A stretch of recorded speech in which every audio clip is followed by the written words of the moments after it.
ಎಲ್ರಿಗೂ ನಮಸ್ಕಾರ.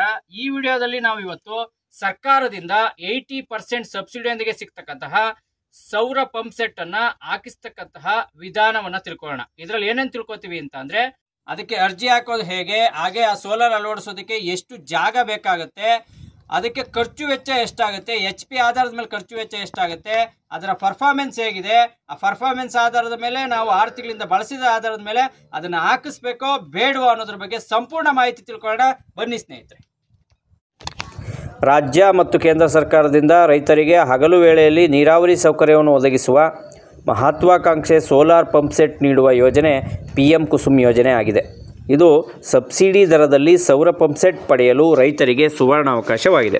ಇದಕ್ಕೆ ಅರ್ಜಿ ಹಾಕುವುದು ಹೇಗೆ ಅಂದರೆ, ನಾವು ಇದಕ್ಕಾಗಿ ಯಾವುದೇ ಕಚೇರಿಗೆ ತೆರಳುವ ಅಲೆಯುವ ಅವಶ್ಯಕತೆ ಇಲ್ಲ. ಇದು ಸಂಪೂರ್ಣವಾಗಿ ಆನ್ಲೈನ್ ಅರ್ಜಿಯಾಗಿದೆ. ನಾವು www.sauramitra.com ವೆಬ್ಸೈಟ್ನಲ್ಲಿ ಮಾತ್ರವೇ ಅರ್ಜಿಯನ್ನು ನೋಂದಾವಣೆ ಮಾಡ್ಕೋಬೇಕಾಗತ್ತೆ. ಆದರೆ ಈ ಸಮಯದಲ್ಲಿ ನಾವು ತಪ್ಪಾದ ವೆಬ್ಸೈಟನ್ನು ಎಂಟ್ರಿ ಮಾಡೋದು ಅಥವಾ ಏನಾದರೂ ಆದಂತಹ ಸಂದರ್ಭದಲ್ಲಿ ನಕಲಿ ಜಾಲತಾಣಗಳ ಬಗ್ಗೆ ಎಚ್ಚರಿಕೆಯಿಂದ ಇರಬೇಕಾಗತ್ತೆ. ಅರ್ಜಿ ಹಾಕೋಕೆ ಬೇಕಾಗಿರೋ ಡಾಕ್ಯುಮೆಂಟ್ಸ್ ಏನಂತ ಅಂದರೆ ಆಧಾರ್ ಕಾರ್ಡ್, ಪಾಣಿ ಮತ್ತು ಬ್ಯಾಂಕ್ ಪಾಸ್ಬುಕ್ ಬೇಕಾಗುತ್ತೆ ಅಷ್ಟೇ. ಮಿಕ್ಕಂತೇನು ಡಾಕ್ಯುಮೆಂಟ್ಸ್ ಅವಶ್ಯಕತೆ ಇಲ್ಲ. ಅದನ್ನು ಬಿಟ್ಟರೆ ಆ ಅಪ್ಲಿಕೇಶನಲ್ಲಿ ಸಣ್ಣ ಪುಟ್ಟ ವಿವರಗಳನ್ನು ನೀವು ತುಂಬಬೇಕಾಗತ್ತೆ. ಅದರಲ್ಲಿ ಬಹಳ ಮುಖ್ಯವಾಗಿರೋದೇನೆಂದರೆ ನಿಮ್ಮ ಬಾವಿಯ ಆಳವನ್ನು ಸರಿಯಾಗಿ ಸೆಲೆಕ್ಟ್ ಮಾಡಿ, ಜೊತೆಗೆ ನಿಮಗೆ ನೀರಿನ ಅವಶ್ಯಕತೆಯನ್ನು ನೋಡಿಕೊಂಡು ಎಷ್ಟು HP ಮೋಟ್ರ್ ಬೇಕಾಗತ್ತೆ ಅಂತ ಸೆಲೆಕ್ಟ್ ಮಾಡಿ.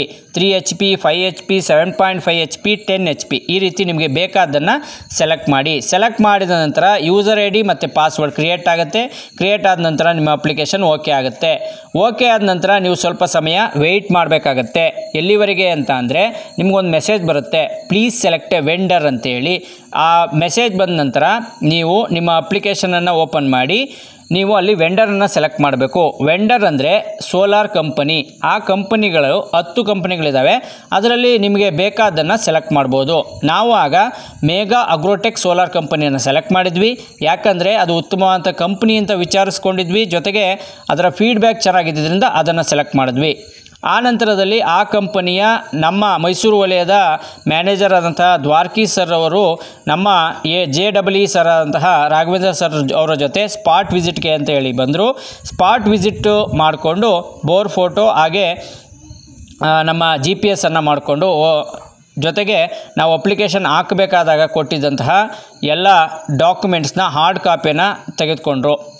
ಆ ಸಂದರ್ಭದಲ್ಲಿ ನಮಗೆ ಝೋನ್ ಮ್ಯಾನೇಜರ್ ಆದಂತಹ ದ್ವಾರಕಿ ಸರ್ ಅವರು ಉತ್ತಮವಾದಂಥ ಮಾಹಿತಿಯನ್ನು ಸೋಲಾರ್ ಬಗ್ಗೆ ಹಾಗೆ ನಮಗೆ ಬೇಕಾದಂತಹ ಸಲಹೆಗಳನ್ನು, ನಮಗೆ ಇದ್ದಂತಹ ಡೌಟ್ಸ್ಗಳನ್ನು ಕ್ಲಿಯರ್ ಮಾಡಿದ್ರು. ಆಗ ನಿಮಗೆ ಈ ಝೋನಲ್ಲಿ ಏನಾದರೂ ಡೌಟ್ಸ್ ಇದ್ದರೆ ನೀವು ದ್ವಾರಕಿ ಸರ್ ಅವ್ರನ್ನ ಕಾಂಟ್ಯಾಕ್ಟ್ ಮಾಡ್ಬೋದು. ಅವ್ರ ಕಾಂಟ್ಯಾಕ್ಟ್ ನಂಬರನ್ನು ಈ ಫೋಟೋದಲ್ಲಿ ಹಾಕಿದ್ದೀನಿ.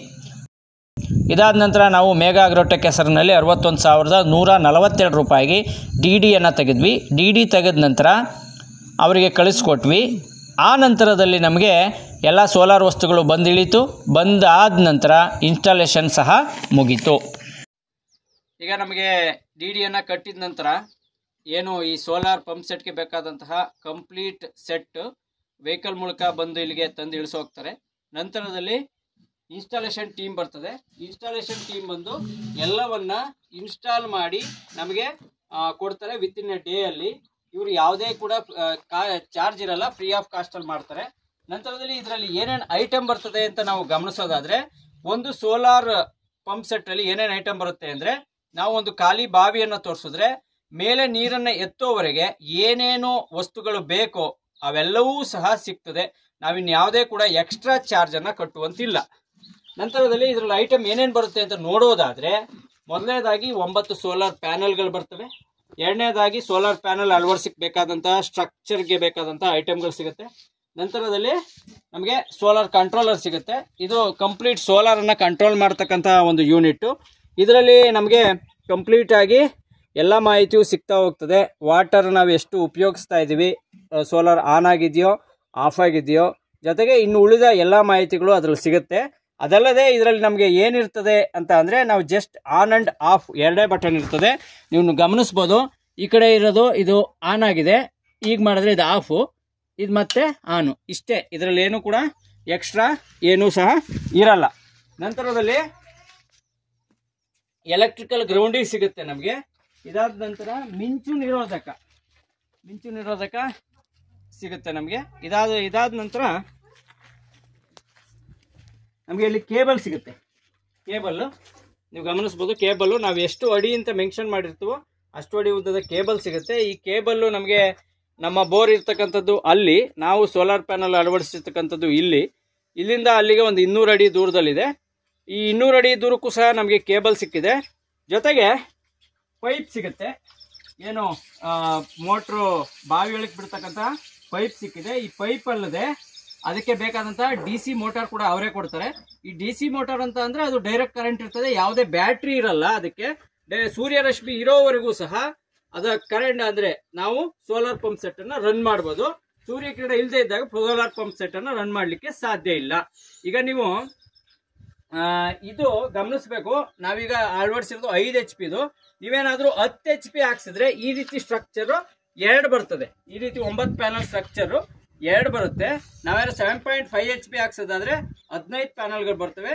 ಅದೇ ಏನಾದ್ರು 3 HP ಹಾಕಿಸ್ತೀವಿ ಅಂತ ನಮಗೆ ಕೇವಲ 6 ಪ್ಯಾನಲ್ ಬರ್ತವೆ. ಇಷ್ಟು ಇರ್ತಕ್ಕಂಥ ವಿಷಯ. ನಮಗೆ ಸೋಲಾರ್ ನೀರಿನ ಎಷ್ಟು ಅವಶ್ಯಕತೆ ಐತೋ ಅದರ ಆಧಾರದ ಮೇಲೆ ನಾವು ಯಾವ್ದನ್ನ HP ಅನ್ನ ಸೆಲೆಕ್ಟ್ ಮಾಡ್ಬೇಕಾಗತ್ತೆ. HP ಸೆಲೆಕ್ಟ್ ಮಾಡಿದಾಗ ದುಡ್ಡು ವೇರಿಯೇಷನ್ ಆಗ್ತದೆ. ನಾವಿಲ್ಲಿಗ 61,000 ಚಿಲ್ಲರೆ ಇದಕ್ಕೆ ಕಟ್ಟಿದೀವಿ. ನಾವೇನಾದ್ರೂ 3 HP ಬೇಕು ಅಂತಂದ್ರೆ 40,000 ಆಗ್ತದೆ. ಅದೇ 7.5 HP ಬೇಕು ಅಂತಂದ್ರೆ ನಮಗೆ ಅರೌಂಡ್ 80,000 ಆಗುತ್ತೆ. ನಾವೇನಾದ್ರೂ 10 HP ಬೇಕು, ನಮಗೆ ನೀರು ಜಾಸ್ತಿ ಅವಶ್ಯಕತೆ ಇದೆ ಅಂದಾಗ ನಮಗೆ 1,08,000 ನಮಗೆ ಅಮೌಂಟ್ ಆಗ್ತದೆ. ಇಷ್ಟು ಅಮೌಂಟ್ ಅನ್ನ ಕಟ್ಟಿದ್ರೆ ಸಾಕು. ನಮಗೆ ಮೇಲೆ ನೀರನ್ನು ಎತ್ತೋರಿಗೆ ಏನೇನು ಐಟಮ್ಗಳು ಬೇಕು ಎಲ್ಲ ಐಟಮ್ಗಳು ತಂದು ಅಳವಡಿಸಿಕೊಟ್ಟು ಹೋಗ್ತಾರೆ. ನಮಗೆ ಬಹಳ ಉಪಯೋಗಕರವಾದಂತಹ ಇದೊಂದು ಸಿಸ್ಟಮ್ ಆಗಿದೆ. ನಾವಿನ್ಯಾವುದಕ್ಕೂ ತಲೆ ಕೆಡಿಸ್ಕೊಳ್ಳೋ ಅವಶ್ಯಕತೆ ಇಲ್ಲ. ನಾವಿಲ್ಲೀಗ 5 HP ಸೋಲಾರ್ ಪಂಪ್ ಸೆಟ್ನ ಪ್ಯಾನಲ್ ಸ್ಟ್ರಕ್ಚರ್ ಅನ್ನ ನೋಡ್ತಾ ಇದ್ದೀವಿ. ಇಲ್ಲಿ ಈ ಸ್ಟ್ರಕ್ಚರ್ ದಕ್ಷಿಣಾಭಿಮುಖವಾಗಿ ಇರ್ತದೆ. ಜೊತೆಗೆ ಈ ಪ್ಯಾನಲ್ಗೆ ಜಾಗ ಎಷ್ಟು ಬೇಕಾಗ್ತದೆ ಅಂತ ನಾವು ನೋಡೋದಾದ್ರೆ ಇದರ ಒಂದು ಪ್ಯಾನಲ್ನ ಉದ್ದ ಬಂದು 5.5 ಅಡಿ ಉದ್ದ ಮತ್ತೆ 2.25 ಅಡಿ ಅಗಲ ಇರ್ತದೆ. ಹಾಗಾಗಿ ನಮ್ಗೆ ಎಷ್ಟು ಜಾಗ ತಗೊಳ್ತು ಅಂತ ನೋಡೋದಾದ್ರೆ ಅಗಲ 18 ಅಡಿ ಬೇಕಾಗ್ತದೆ, ಉದ್ದ ಒಂದು 12 ಅಡಿ ಬೇಕಾಗ್ತದೆ. ಇಷ್ಟು ಜಾಗ ಇದ್ರೆ ಸಾಕು ನಾವು ಸೋಲಾರ್ ಪ್ಯಾನಲ್ ಅನ್ನು ಅಳವಡಿಸ್ಬೋದು. ಈಗ ಸಮಯ ಬೆಳಗ್ಗೆ 7 ಗಂಟೆಯಲ್ಲಿ 5 HP ಸೋಲಾರ್ ಪಂಪ್ನ ಪರ್ಫಾರ್ಮೆನ್ಸನ್ನು ನೀವು ನೋಡ್ತಾ ಇದ್ದೀರಿ. 7 ಗಂಟೆ ಸಮಯದಲ್ಲಿ ಸ್ವಲ್ಪ ಕಡಿಮೆ ಅಂತಕ್ಕಂಥ ನೀರು ಬರ್ತದೆ ಹೊರತು ಬರೋದಿಲ್ಲ ಅನ್ನೋಂಗೇನಿಲ್ಲ, ಕಡಿಮೆ ಬರ್ತದೆ. ಈಗ ಸಮಯ ಮಧ್ಯಾಹ್ನ 1 ಗಂಟೆ.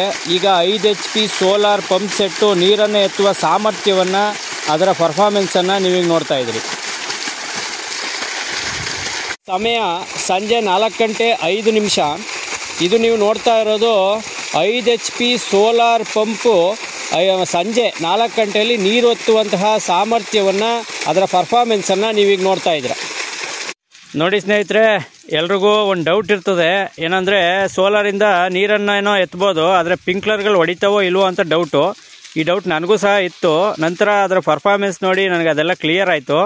ಯಾವುದು ನಾವು ಮಾಮೂಲಿ ಕರೆಂಟ್ ಮೋಟ್ರಲ್ಲಿ ಏನೇನು ಕೆಲಸ ಮಾಡ್ಬೋದೋ ಆ ಕೆಲಸ ಎಲ್ಲವನ್ನು ನಾವು ಸೋಲಾರ್ ಪಂಪ್ ಸೆಟ್ಟಲ್ಲಿ ಮಾಡಬಹುದು.